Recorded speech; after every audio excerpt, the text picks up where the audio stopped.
Yo, what's up, everybody? Welcome to another great episode of Grow Rugby. My name is GiftTime Ibelu, and I think I might change the name of this show. I'm thinking about changing the name of this show. Probably going to change the name. You know what? It's Rugby Swag now.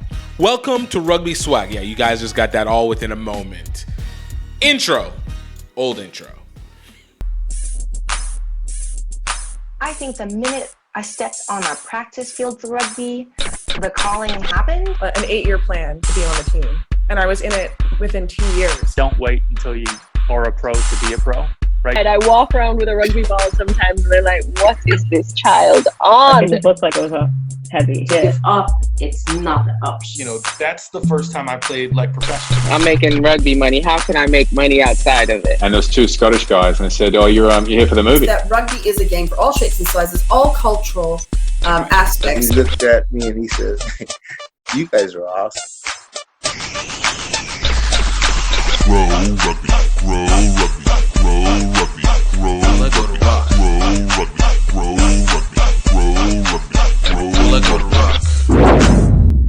And please don't forget to subscribe to the channel on YouTube at GiftTime Rugby. Please subscribe to the podcast on whatever platform you have. Definitely appreciate it. And of course, you can find us on social media. I just let out a burp on that one. On social media at Rugby Swag or at Grow Rugby Show. It can go in either way, but at Rugby Swag. At Rugby Swag. I'm going to be changing all of this. And you just enjoy, and we appreciate the support. I appreciate the support. Thank you so much. Enjoy the rest. Welcome to the show where we talk to people about the opportunities they have found, created, or taken advantage of via rugby.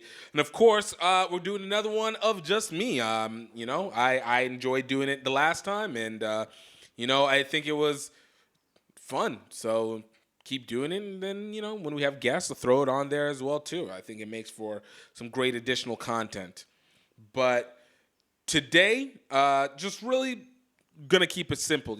I wanted to talk a little bit about rugby entrepreneurship, but I kind of wanted to jump off because I don't know how many of y'all actually ended up seeing Alex Goff, my guy Alex Goff. He made an article basically about almost what we talked about last week, what USA Rugby needs to do.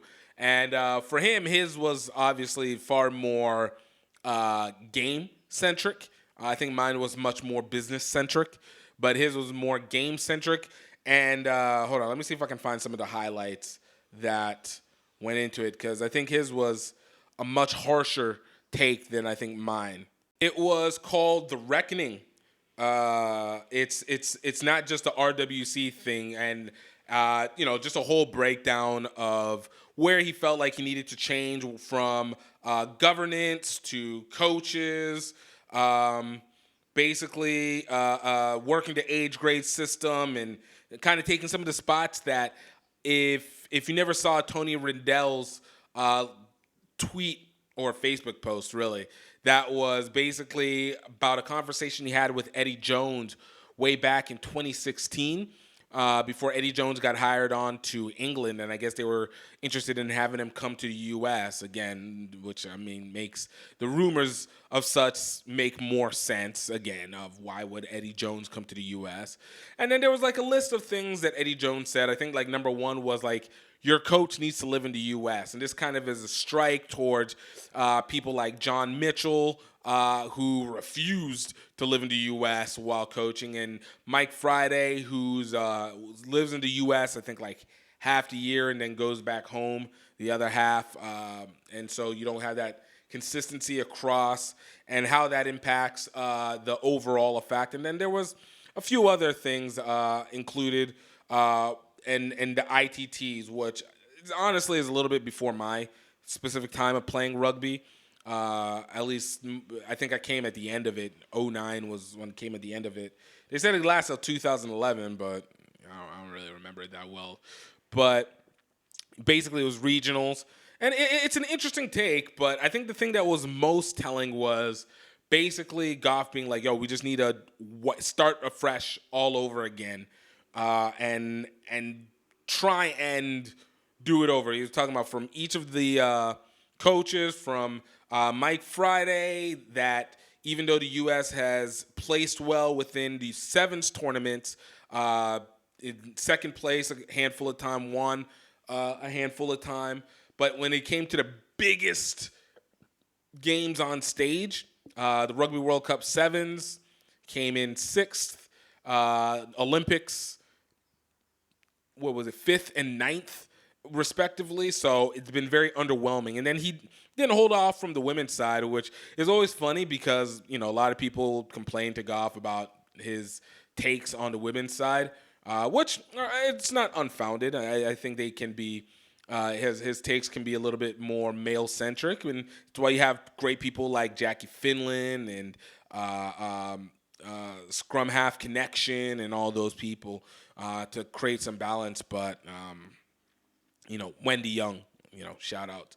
But it's interesting because this was pretty unbiased in its take, which was just like, yeah, wipe them all out. Emily Bidwell, you know, it was nice that she was there and she was able to come in, but she just does not have the expertise at the highest level, and she was more of a great player. It's very reminiscent to what's his name from 2009 when it was the USA men's coach under Matt Hawkins, where it was kind of like player coach, being a really proficient player, but being able to move over to that coaching side, just not the same. And then, of course, he talked about Rob Kane and kind of Rob Kane kind of underwhelming on the 15 side. And while he came in with a lot of hype and a lot of excitement, just the women's 15 side hadn't improved. And then there was Gary Gold, which I was a little surprised at this stat. I didn't realize that Gary Gold was the USA Rugby men's most winningest coach of all time with a 19-15 record, which is interesting, right? Like, you know that you're not good, and obviously it's also included with the American Rugby Championships, and also forgot how long Gary Gold has been with the men's national team. I thought it had only been a little bit before the Rugby World Cup, but yeah, it was a little bit before. It was like 2017, 2016, 2017 he came in, and we had it good, and then it didn't work. So it was just kind of interesting to kind of go through it again. We spoke a lot about this last week, and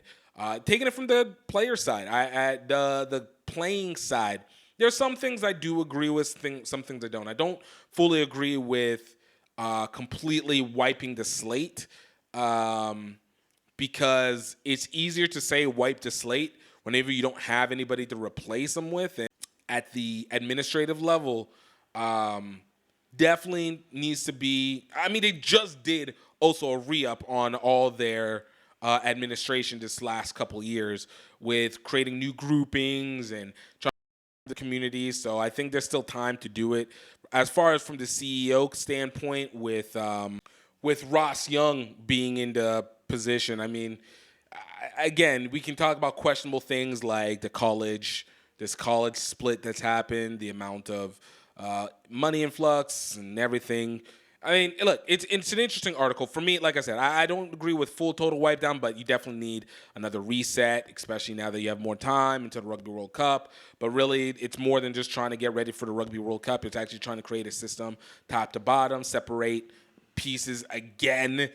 But this is actually one of the reasons why I wanted to talk about rugby entrepreneurship, because I do believe that is the area where we are actually subsequently lacking the most. Again, I actually legitimately, like, one of the things that were said in Goff's article was the need to be able to fund more, obviously, age grade programs so that pay for play gets severely reduced down outside of the most fringe players. Because I do believe it's okay to make fringe players play, but if you have people that are elite or have the potential to be elite, you need to be able to bring them in unfettered.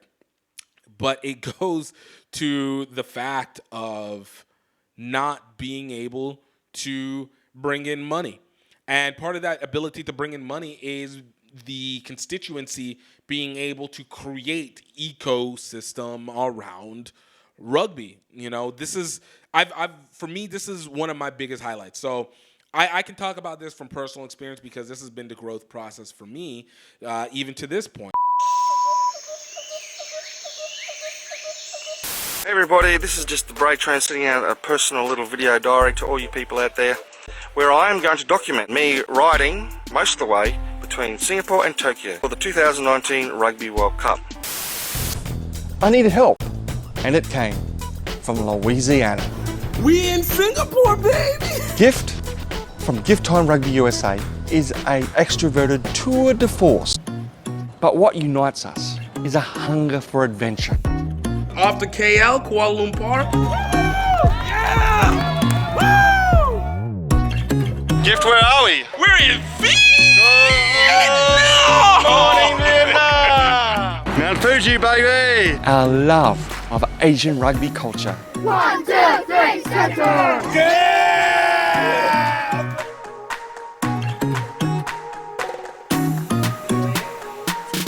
Rugby is starting to develop here in Cambodia for women as well. Valkyries, the mighty Valkyries! We're out here, we're running out of energy, we're running out of money, and we're feeling isolated. And yet at that critical moment, friends, family, sometimes complete strangers come on board. Before you know it, we're back in the game. Tokyo, here we come!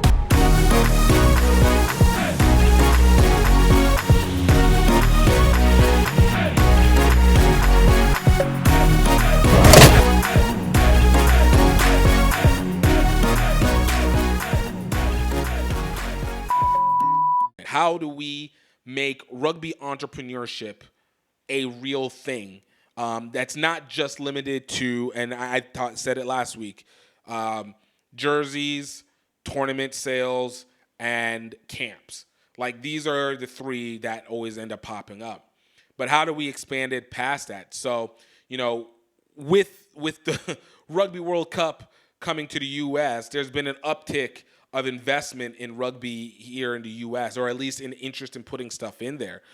For example, I was reading Front Office Sports because for me, my intent has been to be one of the best, if not the best, rugby marketer and promoter in the world. You know, it starts small, and it's been a process getting through this because it's been learning and failing and really doing everything at own cost because there's not really a mentorship program that we have here in the U.S. on how to create sporting culture in rugby and create ecosystem. I want to be someone who made their money from rugby, like whose livelihood is on rugby, but not in the, but the struggle is part of it. Like, it's still early staging of it. So, but not to be in that position where, you know, we're always in a constant flux. It's having a system, understanding how to utilize and compartmentalize and do that. I think Pruitt, the guy who made the original college rugby championships and initially licensed the Las Vegas Sevens before I moved to LA before his passing, was one guy that was trying to pioneer that here in the U.S. And there's been other people to some extent, but I think he was the biggest one. But even for him, his guidance was his money came from outside business, as many sports people do, and then was entering into rugby now and just starting to find its pathway within the most recent years prior leading up to his passing. But for me, I want that in this sport, which is ironically a popular enough sport, like 500 million worldwide, let's say 1 point something million here in the U.S., 150,000 participating, with the rest of it being casuals or simply non-participatory fandom. It's enough to be able to build something off. But our culture in rugby doesn't always necessarily help to breed a lot of it unless you're either super dedicated and willing to take losses, like myself and many coaches, or you absolutely are able to cash into the market share of apparel, and apparel pretty much being within the element of team jerseys, team kits overall. And even in that, it's kind of still, it's so saturated, but you have to be able to niche it. And I'll give some examples that actually work with it. But to the point that I was making is you have people outside the rugby industry that are here in the U.S. and impact rugby around the world because they see the potential of what the rise is. But we're still worldwide a very small cap market. And look, I'm about to talk shop. Whether it's interesting or not to you, this is where we're going to go with it a little bit, because this is part of the opportunities and constants that we are creating or trying to be able to find. So you have a company like Wasserman. Wasserman is a huge sports marketing agency. They're a huge agency in general, but work specifically for sports, basketball, football, soccer, just the works. And earlier this year, like maybe about 2 months ago, they actually created, is it even up to 2 months? Yeah. Like 2-3 months ago, they created a division for rugby talent. The same thing had happened with Rock Nation. If you know Rock Nation, you know Jay-Z. Jay-Z, hip-hop artist, businessman, entrepreneur, husband to Beyonce. Rock Nation has their rugby talent division. And then there's a few smaller companies, not some of the bigger ones. CAA doesn't do it. No, that's a lie. CAA just started doing theirs as well, too. A lot of this came within the last year, especially leading into the announcement of the Rugby World Cup 2031. So there is something that's there to take in, and it speaks a lot to players being able to utilize these moments. And there's been other agents. I know people like Nia Tapper and Carla Niles, Perry Baker. All these players typically have some agent that does a little bit for them, not as much as you like, because they're not rugby people. They're agents that have connections in other elements, but happen to have rugby people on and then work to the best that they can, which is great. That should happen. You want to be able to tap into other sources. But the key is, how do you be able to grow within this rugby base and be able to be self-sustaining and create the systems? And it is a force. It is a legitimate force of nature to be able to pull this off. But for me, my goal has always been trying to figure out how to get into the space and find where I wanted to be. But it ultimately has led to me wanting to be one of the biggest rugby marketers and promoters in the world, and definitely one of the biggest if not the biggest in the U.S. And I become obsessed. I am obsessed with the process and obsessed with the marketing, even if I'm exhausted by it. But we want to be able to create that element and that frontier. So you have guys like, I have my boy Ryan Ginty, who does Next Level Rugby, who started just with a camera and a stand and trying to teach people how to actually film their rugby games and film it well, which I know a lot of people did not pay attention to, because there's still a lot of cell phone footage being used, but you use the best that you can, to now being one of the leading broadcasters in the nation for rugby, vis-a-vis for other stuff, but he's the one. National College Rugby goes to him. If you've seen their championship matches, it's Next Level Rugby. You see this with USA Club National Championships, College National Championships. A lot of it is Next Level Rugby. Last year with the Rugby Network and MLR, you see it there. But it's been a process, and here's the kicker: it's still a money gouging process to get to it, because there's still not the great monetization that's occurring, because, again, the culture of rugby entrepreneurship is not fully built in. A couple weeks ago, I talked to Theo Bennett, who is a coach, former, I call him a world coach. He is definitely a world rugby coach He's done it for the women's teams in the women's Premier Club League.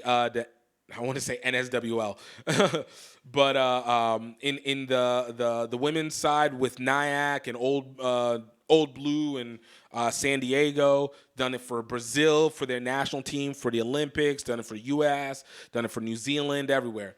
But he is both an author and also is the founder of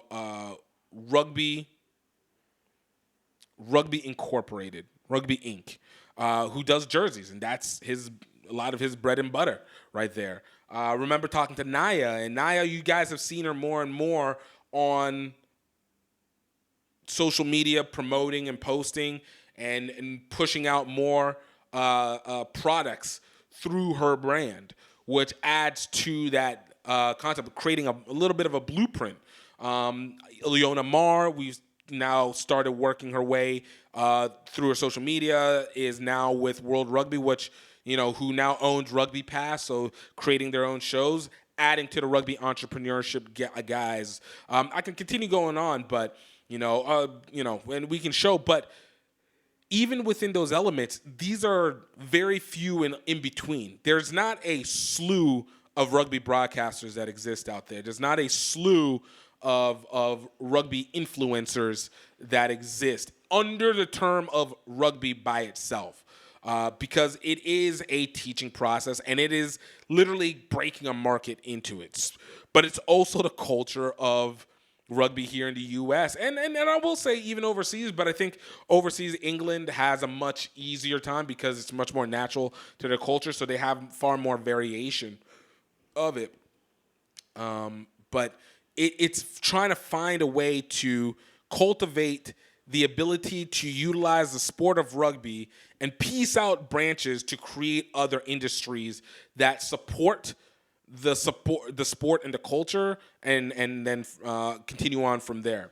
So talking about my journey, if you look at my YouTube page, you can see basically like the process of how the mind has been going in trying to find it. It started as simply for me, started as just writing initially, and then moved to doing videos, and then it moved to live audio, and then mixing live audio with video. Mind you, not live streaming video with audio. It was live streaming audio and then filming over the top and then combining and posting them into each other later on for more, to then move to live streaming and then move to more programmatic concepts. And then now it's gone over and then moved into the podcasts and everything. But the spacing has constantly changed because it's always trying to find what is it that you are trying to make the most. I've always loved the process of watching rugby photographers. I have like my guy, Steve Gilroy. You have the great Norma Salinas, who was a photographer. Another one that's the other entrepreneurial effort. But again, it's what is the culture? And even in that was the toughness of selling those photos. You have a lot of people who wanted photos, and we're all guilty of it. We love the photos, but we'd even take the watermarked photo over having to buy for $20, which again, understandable when you don't have any money, but it doesn't make sense because of the fact that there's not that ecosystem that's getting created, that transaction and commerce and build. So being able to find what it is that you want to do, it always comes back to how do you find these leads. You got another guy, Mick Feely. My guy Mick Feely up in Colorado with Citizens Rugby, trying to do his thing with sponsors and developing better entrepreneurial efforts in rugby itself. Again, spot areas. It makes it sound like I'm actually contradicting myself. It's like, no, there is a ton of rugby entrepreneurialism that's happening, but I'm literally talking about the people who are actually probably doing it the most. And if you can say that in two hands, it speaks volumes. And then, of course, like I said, it's jersey sales. Jersey sales. So you say like, oh no, what about another sports? Well, I mean, you have that in another sports because you could say there's a popularity to them. Like if you look at NFL, from the analysts to data analysts to obviously your apparels, which can be apparel, the jerseys, apparel casual, apparel shoes, apparel jeans, apparel hats, apparel accessories, seats, cushion seats, going to as far as training, individual effort, moving to broadcasting, commentators, videographers, bloggers, journalists, which can be one and the same. And we do have a little bit of those, but again, not to the extent that people really realize. Like, we've seen a little bit of rise. Obviously, you had the Rugby Mag that ended up going away at once Pruitt passed, and obviously it broken into Jackie Finland and Pat up in Kansas and Goff himself. So that was its thing for a little bit. But again, it's what do you do after that? Like, how much effort? And I think a lot of the things that we need to do to be able to develop that is being able to grow what we do on outside the pitch much stronger, much more applicable to development and engagement and holding people past the moment where they can play, or even worse, or even better, holding people to a time period where you can actually, you don't have to play to be able to be a participant. Hey, we got some great stuff coming up, and I don't want you guys to miss out.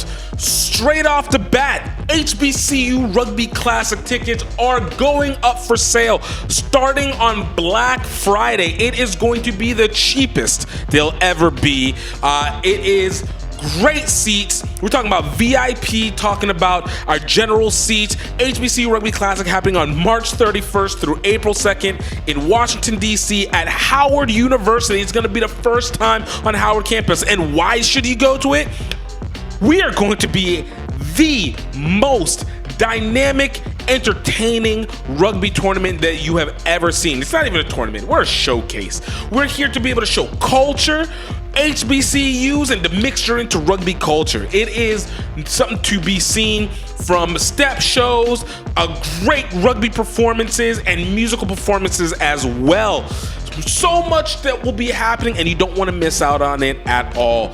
Definitely go to hbcurugbyclassic.com. Go check our ticketing, and it will take you directly to our event, and definitely grab in. Tickets will only stay at this Black Friday price until Christmas. So I'm giving it a full month until Christmas, and then from there, we're going up. But I'm telling you, the value is going to be worth it right now, so don't miss out on 1 second of it. hbcurugbyclassic.com, 2023 HBC Rugby Classic. Check out Howard University being there first. Check out the rivalry of Prairie View, A&M, and Morehouse. Get to see some international, the youth. It's going to be amazing. You don't want to miss a second of it. So, what is it that we do to continue to make that actually happen? Well, I mean, look, it does start from first and foremost place. How is it that we receive our money? Where do we get our first interest? And I said it last time, it makes sense to get support to start. We need to think of our individual rugby elements, whether it's a club, whether it's us as a player, whether it's our businesses, as individual startups. Individual startups. What does it take to be able to make the startup run properly? What is it that we need? As a player, let's start from that perspective. What do you need to do to make your situation commercially viable? Is what you do on the field, of course, one of the number one most prioritized things. It's definitely on the top priorities. I don't think it's number one, but it's one of the top priorities. What, as a player, you need to be able to at least be on the field. Can you be visible? I look at guys like Corey Jones, who's just been everywhere, especially this year, winning championships or in championships over 4 different levels of rugby. He's out there. But then what happens next? It's how are you gathering? Then the next is how are you communicating? I remember reading somewhere where they said that the highest earning people are communicators. It's not just you have your grinders that are at the bottom of the totem pole. Unfortunately, the people who do the most laborious things are usually not the most economically viable. Not to say hard work doesn't count, it's just the most laborious. It's the efficiency effect. And at the highest, it's the communicators. How are you communicating your element? And we see this in different aspects. So one way I always appreciate, again, we'll go back to people that we know, is looking at a person like a Sam Loves Rugby. Sam Loves Rugby is an account. She does a bunch of entertainment parody stuff, particularly focused on women's rugby, almost exclusively focused on the women's rugby perspective. But hilarious, broke out from the pandemic and found herself with a rugby company that basically, I think they're based out in New Zealand or England. I almost want to say BT Sports, but it's not BT. It's Ball Rugby, Ball on Rugby. And what they do is basically monetize, and then they sell it off for kind of hard products as well. But she was able to develop that, and in that, it was speaking to the voice. What is the voice of the player? What is the voice of the person? And you need to be able to have that way of being able to communicate that out to people. That's what attracts people in. Another person who did that really well and has found himself in a niche where he is able to at least be self-sustaining, and self-sustaining in Wales is Greaux Rugby. We actually interviewed him last year. I interviewed him last year. And for him was a factor of finding the Patreon, is being able to create content that is informational and obviously entertaining as well. But again, he communicates, he deciphers, he breaks down for other people what's going on in rugby. So as a player, you ask, well, how is it that you can be the communicator? Well, it's taking a leap from things like Draymond Green, which is, you need to have things like the podcast. You need to talk about your game.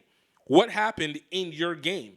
Tell us about what's going on. I think if I was Corey Jones, and Corey, that's my guy, since Arkansas days, great player, great person, one of the smartest guys you'll meet.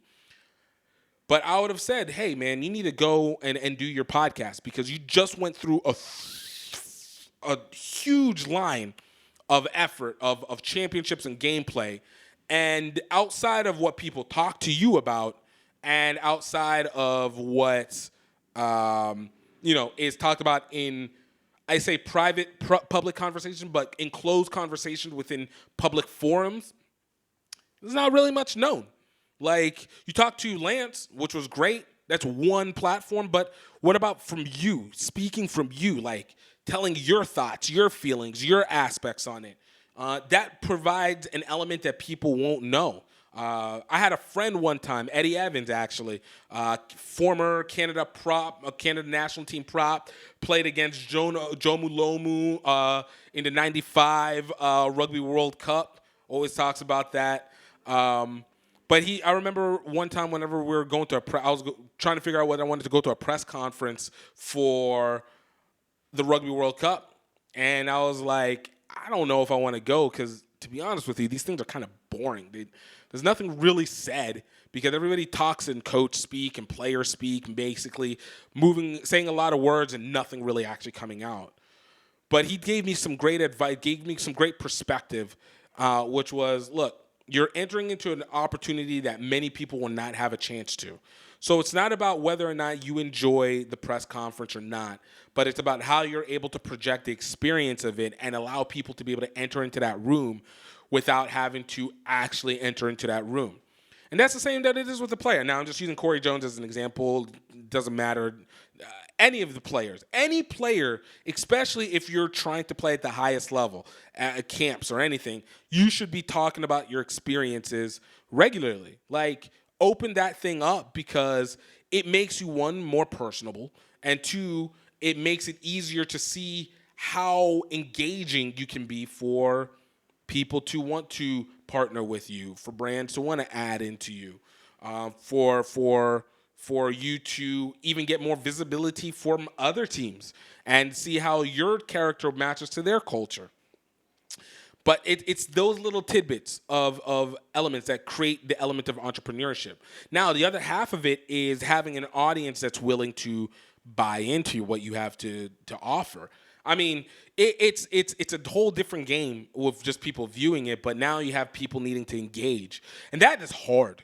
It's hard to get people to engage, especially in rugby, because so much of our stuff, especially in the U.S., is either it's very specific where we invest, or we've invested so much in things that directly impact our play that there's not much interest in things that are outside that play. I'll namely talk in movies and stuff like the movie that was based on the team in Philly with Tika Sumpter. I don't know how many people actually went and watched that movie, which I'm going to give a review on that movie probably one of these podcasts later. But again, it's does it move the needle? Even from a watch time, what is it that we have that as an audience that we're willing to buy? We got Adam Hughes, who put the book out, This is Rugby. I don't remember the full name title. It's the American Rugby Story, basically. But again, a guy who is putting out a valuable content and being able to push out information in his history. How many people get a chance to pick up that if you have the opportunity? And again, I think it comes a little bit of a commerce fatigue because there's so much investment in our own on-field opportunities. It makes it hard to be say, hey, let me go ahead and go purchase this stuff on the side. But it is a necessity. It is the necessity needed to take it over the top with other stuff. If you can't play, you got to consume either in watching or consume either in product and make it something that these brands also understand. Another component that goes for entrepreneurship is now then the behind the scenes. It always comes to coaches. And coaches, again, some of this isn't entrepreneurial. Sometimes this is just employment. Coaches should be employees of the team. The team in and of itself is what creates the area that creates the money, that allows the respective people to get paid. And, obviously I think we associate so much with the idea that payment either is a dirty word for rugby or because it takes away from the camaraderie, which is, again, the most mentally washed concept. And a great documentary to watch about this and why things are like that is the documentary A Rugby Story. I think you can find it on Amazon. Probably one of the best documentaries and most explanatory ones about the history of rugby and more so the psychology of rugby that goes into it. The psychology of rugby that exists.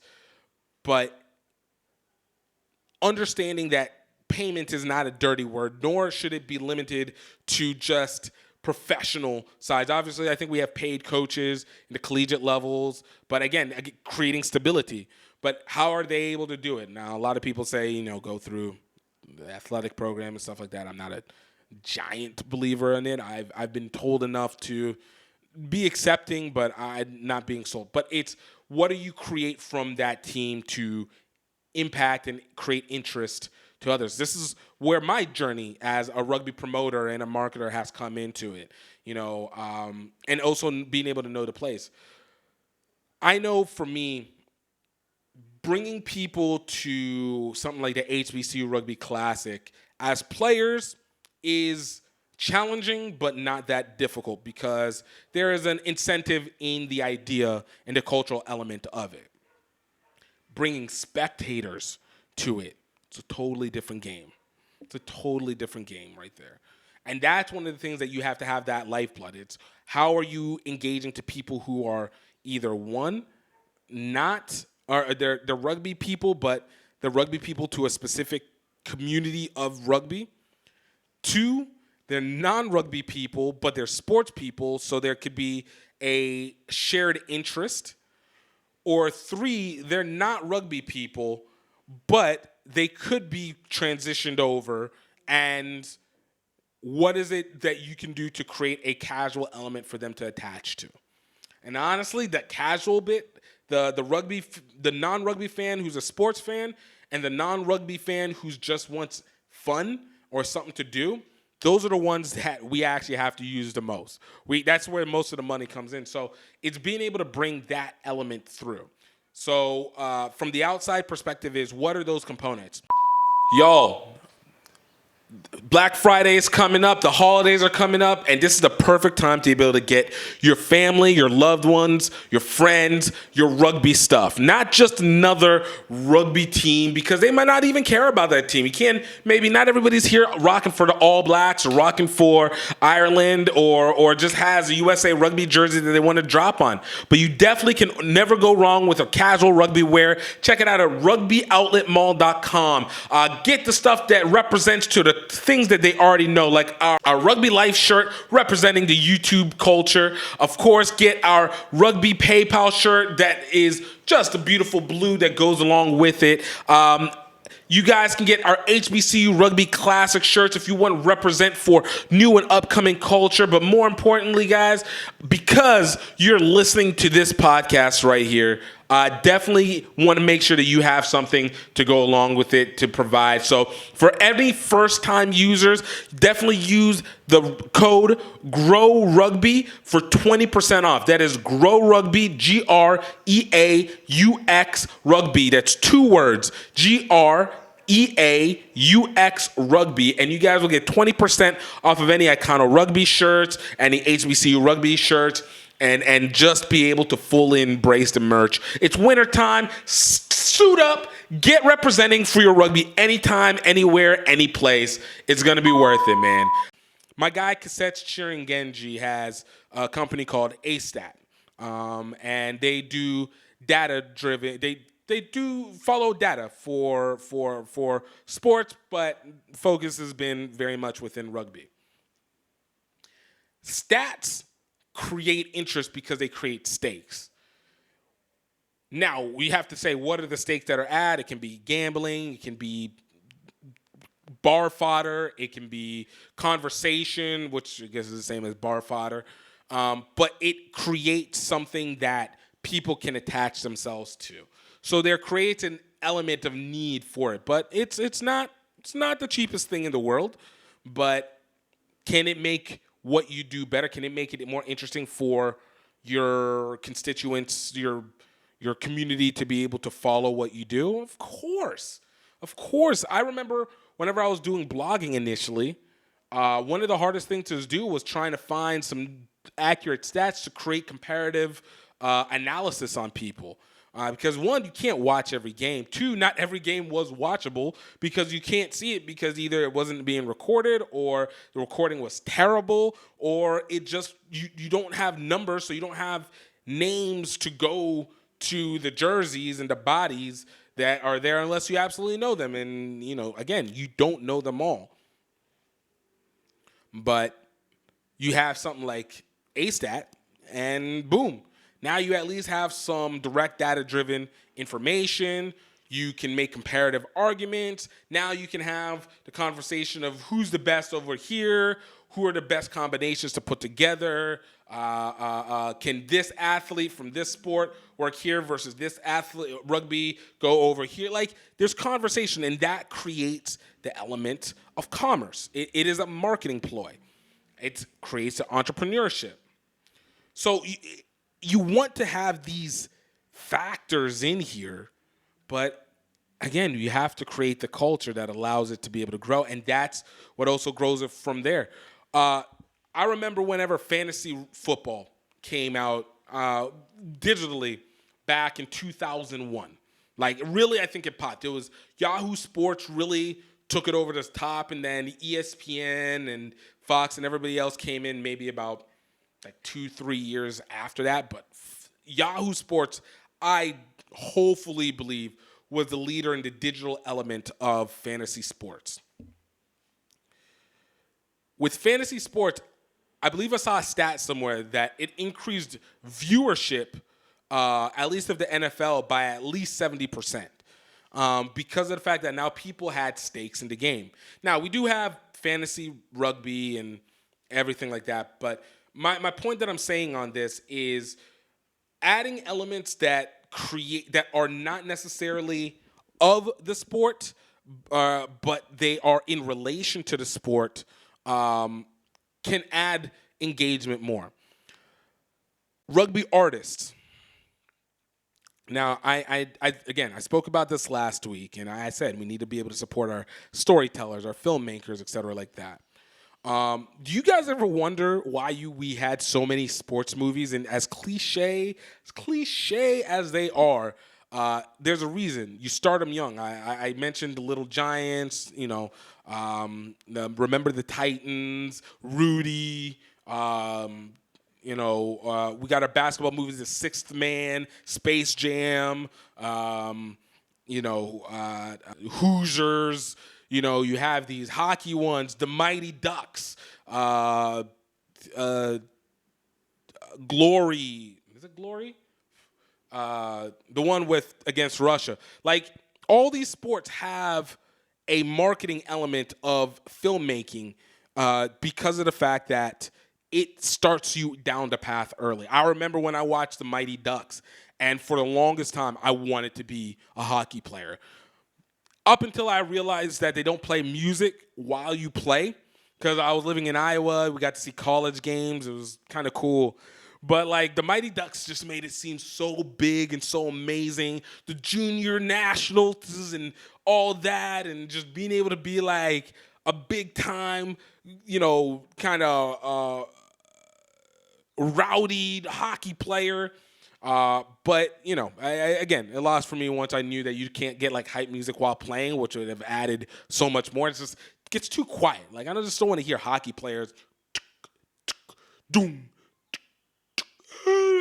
Like, you want more, but you want it to be more cinematic. But it was something that was dope. It created the seed. I know Space Jam. I'll be honest with you. I was not a basketball person prior to Space Jam. Still not really a basketball person, but I finally knew who Michael Jordan was at that point in time. I didn't know that much about the first 3 championships. Again, I was 9 years old whenever the movie came out, and my parents weren't sports people, so naturally I don't attach into it. And honestly, I kind of was a little bitter of sports because they would be the thing that would start kicking in after Saturday morning shows and cartoons would come to the end, and or even more so, like on Sundays, it was either. It's why I don't think I like NASCAR to this day. Is because it ended up cutting me off. Some days they would cut off The Simpsons, or it would take away your whole afternoon slate because you're just doing NASCAR for 4 hours. Baseball playoffs infected me because of that. Anyways, that's beside the point. My point that I'm making is that what we watched when we were younger created seeds of nostalgia for us as we got older. And it made it easier for us to want to go follow people and recognize and be interacted with them more and more. The same thing happens and needs to continue happening with rugby. I think, we need to continue promoting our rugby stories more. I mean, we always talk about Invictus and how big Invictus was and how great Invictus is and yada, yada, yada, yada, yada. And Invictus is a great movie. It's a very, very good movie about apartheid South Africa that happened to utilize rugby with it. But Invictus was also in 2009. And since then, I don't think that we've done a great job in supporting those. I think there's some really good documentaries. I mean, I'm biased. Singapore to Tokyo, plug.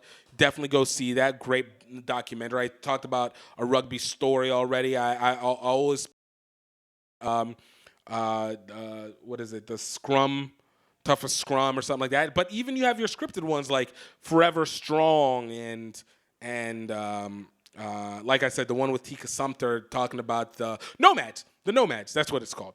Nomads.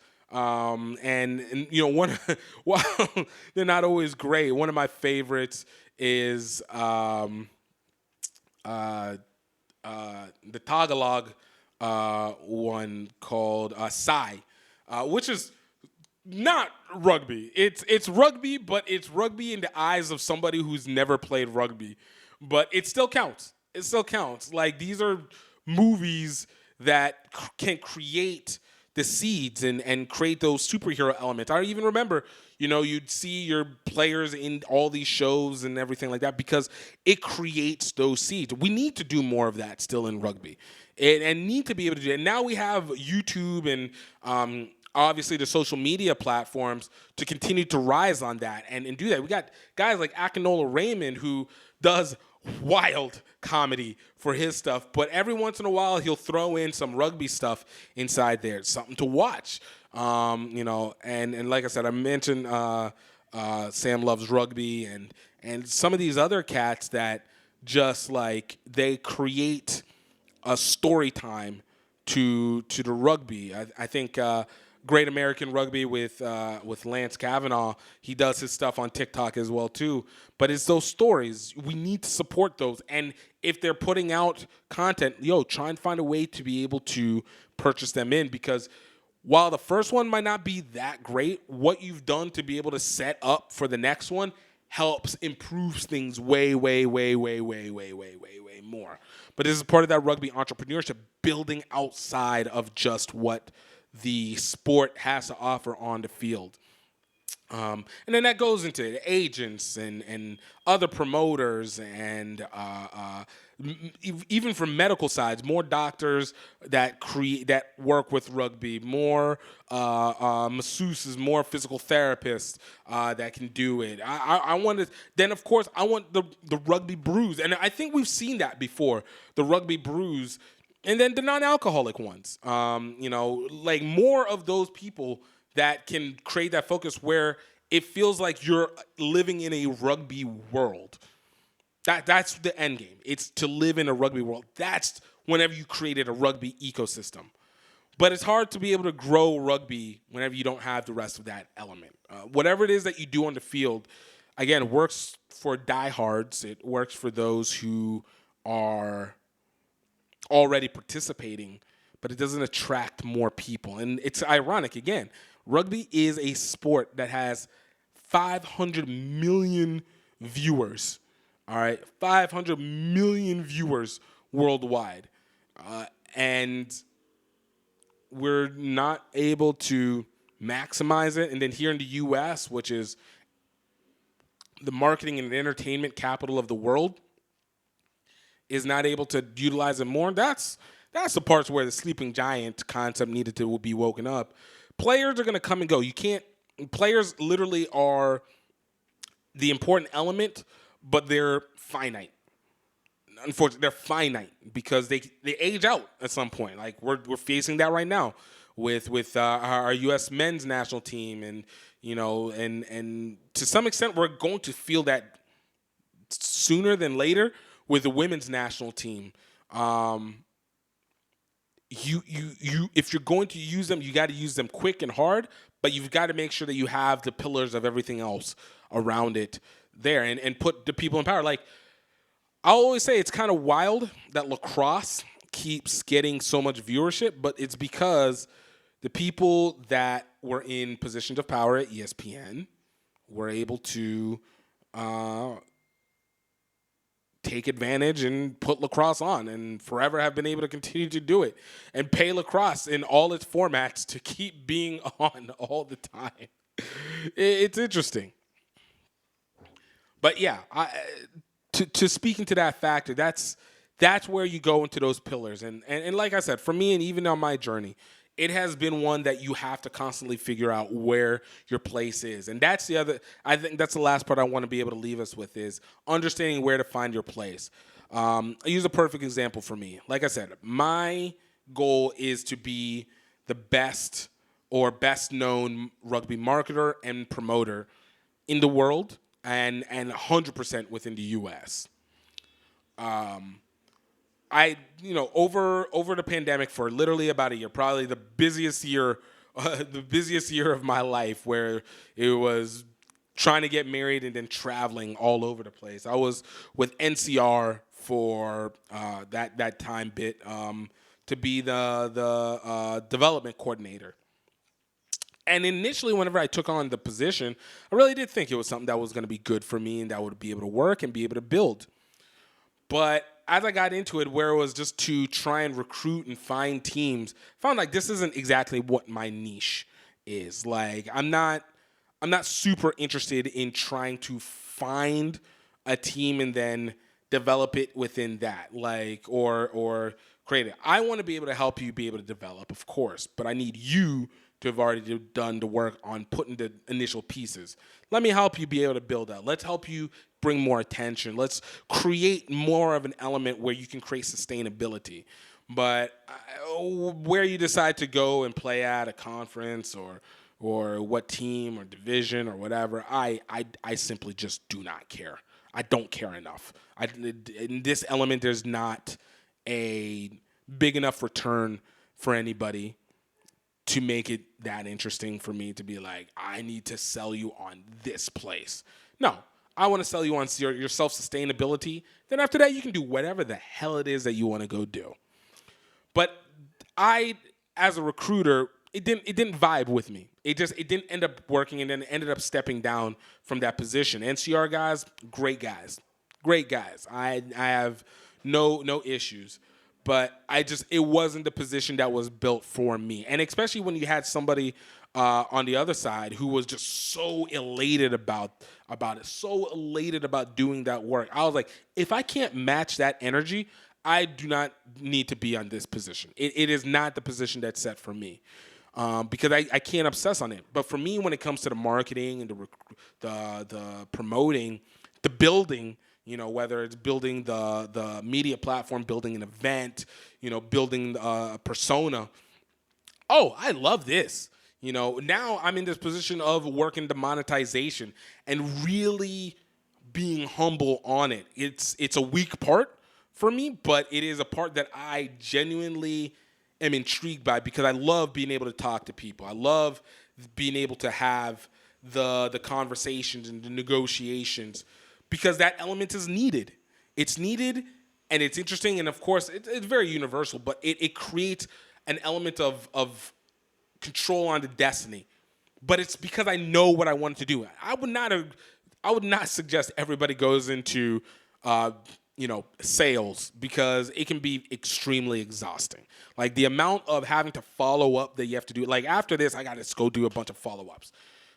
The amount of follow-ups and emails and conversations that you need to have, and making sure that you're creating a value and an interest, make sure your story is good, not just a story about what your company does, but literally a story that people can grow and attach to.